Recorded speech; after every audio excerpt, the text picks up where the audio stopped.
โดยทางจังหวัดเองครับมีการมอบสิ่งของนะครับและเครื่องอุปโภคบริโภคเพื่อซอยเหลือผู้ประสบอุทกภัยในพื้นที่ของอำเภอลืออำนาจครับ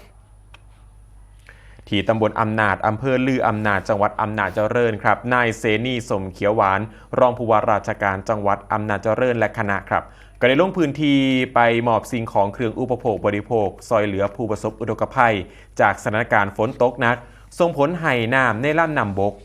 ลำเซบกครับหล่นตะลิงเข่าท่วมบ้านเรือนพี่น้องประชาชนสูงกว่า5 เซนติเมตรครับมี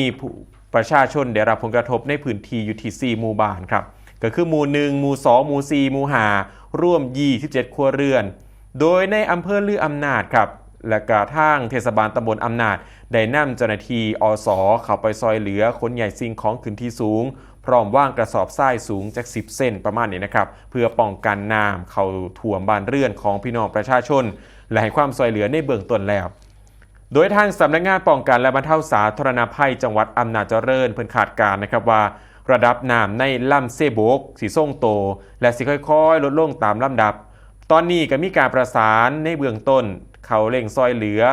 ความเสียหายสำรวจความเสียหายหลังน้ำลดและก็สิดำเนินการซอยเหลือเยียวยาตามระเบียบและการละเกณฑ์ที่เกี่ยวข้องโดยเร็วที่สุดครับ